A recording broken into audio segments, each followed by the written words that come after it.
Bismillahirrahmanirrahim. Assalamualaikum warahmatullahi taala wabarakatuh. Salam Aidilfitri dan sekali lagi anda bersama dengan saya dalam rancangan Apa Kata Dr. Sharifah Mazlina. Baik, bersama dengan saya hari ini kita ada seorang tetamu yang datangnya dari jauh yang orang kata mengembara untuk mencari rezeki yang halal di tanah Malaysia ini. Dan saya rasa agak terpanggil untuk bersiaran bersama beliau dan kita mendengar apakah yang harus dilalui sebagai seorang yang sedang bertugas meninggalkan kampung halaman demi mencari sesuap nasi dan rezeki yang halal. Bersama saya adalah seorang yang bertugas sebagai seorang pembantu rumah bernama Sofia binti Ahmad Sanim. Apa khabar? Assalamualaikum. Alhamdulillah. Baik, mungkin Sofia boleh bercerita sedikit asal dari mana, sedikit tentang keluarga. Saya dari Indonesia, Lombok. Tujuan merantau ke Malaysia sebagai pembantu rumah. Ya.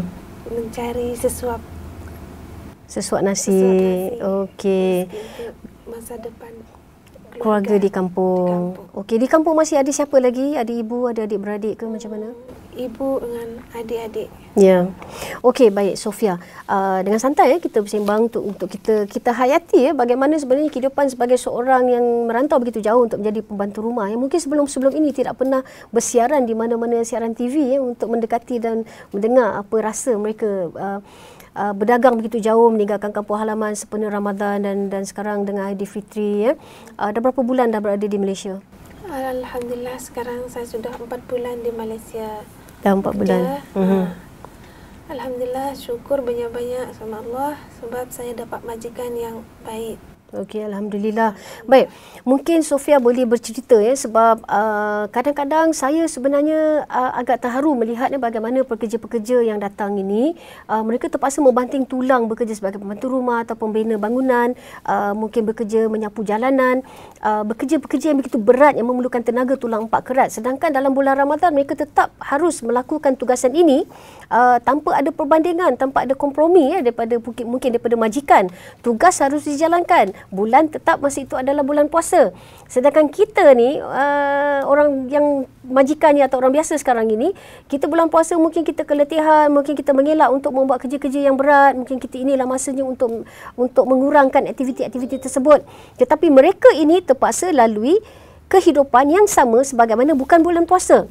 Jadi mungkin Sofia boleh bercerita macam mana tugas anda sebagai seorang pembantu rumah ketika bulan Ramadan, tapi tugas tetap kena buat. Jadi macam mana nak hilangkan penat, tak kena buat. Jadi apa yang Sofia lalui? Ya, sepatutnya kan apa yang kita nak buat, sepatutnya apa yang kita nak buat, kita buat dulu. Kita pun ada masa nak rehat, solat Zuhur. Kita tu pun ada masa nak rehat. Macam mana cara kita nak menghilangkan keletihan? Kewajipan kita tu amanah dari majikan. Jadi kena buat. Jadi kena buat juga. Jadi itu yang jadi pendorong, letih mana pun kamu terpaksa buat juga sebab kamu memegang amanah. Ya. Begitu. Ya begitulah murninya hati. Kalaulah semua pembantu rumah mempunyai sikap yang begini kan alangkah senangnya dan sejuknya hati majikan-majikan di luar sana ya. Baik. Jadi apa perasaan Sofia sekarang ni di hari raya Aidilfitri begini, terpaksa meninggalkan keluarga. Jadi apa rasanya berjauhan daripada mereka? Alhamdulillah,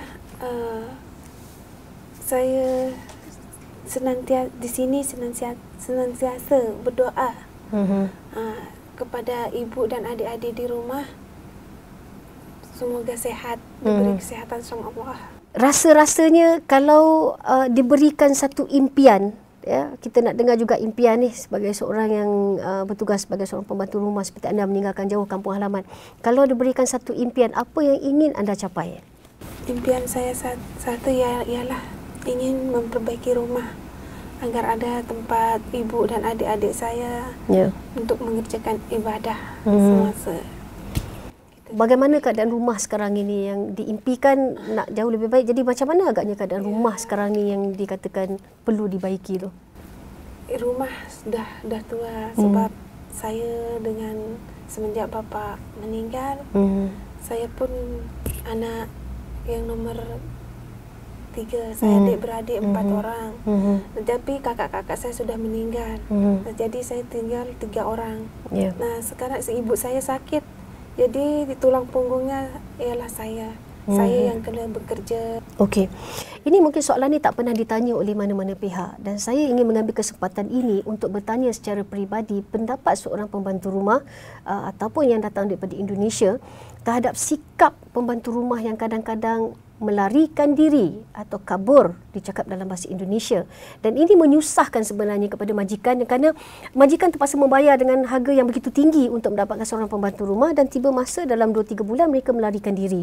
Okay? Dan begitulah yang berlaku seterusnya hingga membebankan majikan dan tidak semua majikan mempunyai pendapatan yang lumayan. Dan ada di kalangan mereka terpaksa bergolak bergadai untuk mendapatkan seorang pembantu rumah demi menjaga anak-anak yang kecil dan demi untuk mereka juga pergi mencari rezeki. Jadi saya nak tanya Sofia, seikhlasnya Sofia, kita bercakap tentang rakan-rakan kamu dari kampung halaman sana. Jadi apakah nasihat kamu, harap dapat pandang ke kamera sana, cuba kamu berikan pendapat kamu tentang mereka yang melarikan diri ini sehingga menyusahkan majikan. Jadi apakah nasihat kamu dan pandangan kamu tentang perkara ini? Bismillahirrahmanirrahim. Buat teman-teman seperjuangan saya di sini, bekerjalah dengan penuh amanah, dengan penuh tanggungjawab. Janganlah nak lari-lari sana bila ada masalah, ada apa, selesaikan secara kekeluargaan dengan majikan, selesaikan dengan secara musyawarat. Nomor satunya jangan lupa berdoa, banyak-banyak berdoa, tawakal. Okey.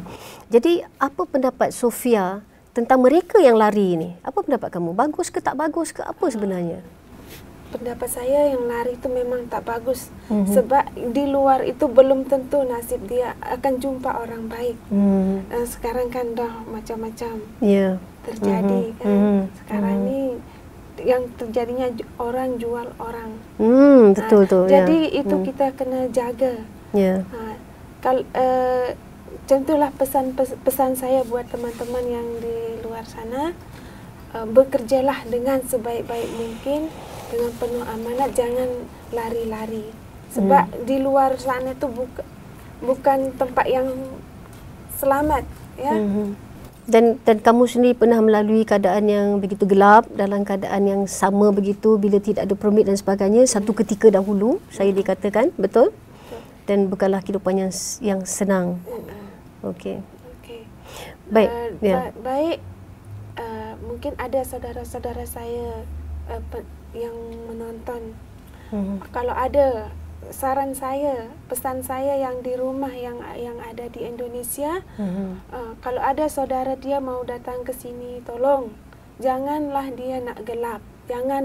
Jangan datang ke Malaysia secara gelap. Datanglah sini secara resmi. Supaya tidak menyusahkan orang. Okey, satu nasihat yang bagus. Saya rasa ini satu nasihat yang bagus, satu pesanan terus daripada tuan punya diri yang sedang bertugas, ya, dan saya rasa adalah lebih mudah dan lebih selamat bila anda mempunyai permit dan masuk dengan cara yang betul. Okey, mungkin Sofia nak berkongsi sedikit macam mana sambutan Hari Raya Aidilfitri kalau di kampung halaman. Macam mana orang di kampung di Lombok menyambut Hari Raya, macam mana sambutan tu dibuat? Ya, alhamdulillah. Menyambut Hari Raya, kita tu semua solat jamaah di masjid. Okey, solat raya. Selepas itu kumpul dengan keluarga, sanak saudara semua, salam-salaman, mohon maaf lahir maupun batin. Dan selepas itu? Dan selepas tu kita baru boleh keluar menziarahi sebagainya. Okey, apa makanan istimewa di Lombok itu? Makanan yang perlu ada pada hari raya? Makanan yang istimewa ya ketupat dengan macam kata kita bahasa di sana kan peralah. Kalau di sini peralah. Okey. Kalau di sini? Kalau di sini rendang. Oh, rendang. Okey. Jadi lebih kurang samalah, budaya kita ni tidak banyak beza. Kita serumpun. Sebenarnya cuma cara kita, dialek kita, bahasa kita dan cara kehidupan kita masing-masing berbeza. Yang selebihnya kita lebih kurang sama. Baik. Jadi di penghujung rancangan ini saya ingin mengucapkan banyak terima kasih kepada Sofia dan mudah-mudahan Sofia terus berkhidmat bakti kepada majikan. dan menjadi contoh kepada pembantu rumah yang lain untuk macam pesanan telah diberikan oleh Sofia tadi. Beliau kata kalau orang yang daripada Indonesia kalau nak masuk ke sini pastikan masuk dengan cara ada permit dan kemudian amanahlah bekerja dengan majikan masing-masing. Jadi nasihat saya, apa kata anda dengar apa yang telah disarankan oleh Sofia ini, kerana beliau sendiri adalah seorang petugas pembantu di rumah dan ini adalah pengalaman dan kata dari beliau sendiri. Jadi saya rasa itu adalah lebih sesuai mendengar orang yang terlibat dalam bidang itu sendiri. Jadi semoga ini menjadi iktibar dan tauladan yang baik dan saya mendoakan Sofia akan terus berjaya di sini dan terus mendapat khidmat bakti dengan majikan yang baik sampailah tiba tempat masanya untuk balik semula ke Indonesia. Selamat Hari Raya, maaf zahir dan batin. Kita akan berjumpa lagi dalam segmen yang akan datang. Terima kasih bersama dengan saya. Selamat Hari Raya dan jangan lupa jangan keterlaluan menyambut Hari Raya ini. Sekian, Assalamualaikum warahmatullahi wabarakatuh.